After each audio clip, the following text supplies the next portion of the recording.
422তম পূর্বাভাস ভ্রাম্যমাণ সাহিত্য আড্ডা অনুষ্ঠিত হল নওদাপাড়া আসলাম ইন্টারন্যাশনাল একাডেমিতে।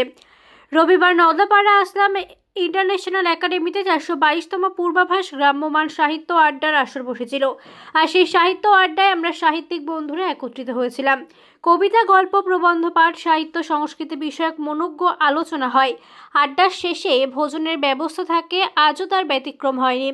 পশ্চিমবঙ্গ তথা ভারতের বললেও অত্যুক্তি হবে না যে একমাত্র ভ্রাম্যমাণ সাহিত্য আড্ডা যেটি সুদূর বর্ধমান জেলা থেকে মুর্শিদাবাদ ও বীরভূম পর্যন্ত বিস্তৃত।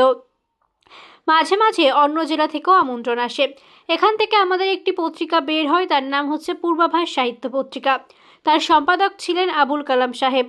তাছাড়াও এই সাংসদ থেকে বের হয় অয়ন কবিতার অ আ ক খ, রুদ্রনাথ চক্রবর্তীর হিজল পাড়ে এই মাসের সংলাপ প্রভৃতি। 422তম আড্ডা এই সুদীর্ঘ পথ অতিক্রম করল। আজকের বিষয় ছিল সাম্প্রদায়িক সম্প্রীতির ওপর। খুব মনোজ্ঞ আলোচনা হয়। আজকের এই আড্ডার দায়িত্বে আনিসুর রহমান ও বাশির সাহেব।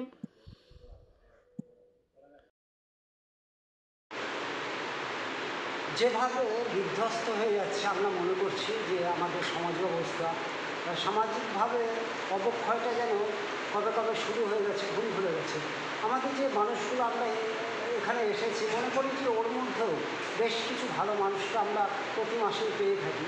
তারা যদি এই সৃষ্টিশীলতা দিয়ে এই সমাজকে কিছুটা সৎ পথে এগিয়ে নিয়ে যাওয়ার আলো দেখাতে পারে, তাহলে আমাদের সার্থক ধন্য হয়েছে বলে মনে করবো। আর আমাদের এই প্ল্যাটফর্ম থেকে বেশ কিছু লেখক যুবক উঠে গেছেন বড় বড় বিগ হাউসে, প্ল্যাটফর্মে, বড় বড় কাগজে তারা নিয়মিত লিখছেন। তাতে আমাদের কি, আমরা গর্বিত। আমাদের আগামীতে পথ চলা আরও আলোকিত হবে এই প্রত্যাশা করছি। ভ্রাম্যমাণ সাহিত্য আড্ডা এত পরিচিত নাম।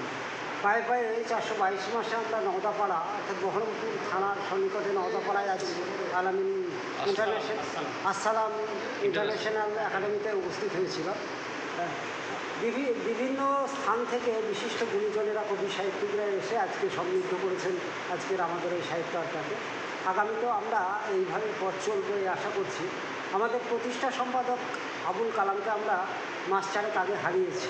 তার পথ ধরেই, তাকে অনুসরণ করেই আমরা বিভিন্ন স্থানে করে চলেছি পূর্বাভাস ভ্রাম্যমাণ সাহিত্য আড্ডা। সেই সুবাদে এই পূর্বাভাস ভ্রাম্যমাণ সাহিত্য আড্ডার গর্ভে জন্ম হয়েছে এ মাসের সংলাপ, হিজল পাড়ে বা অয়নের মতো পত্রিকাগুলো।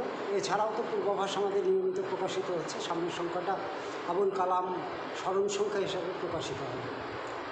এই সময় আপনারা কি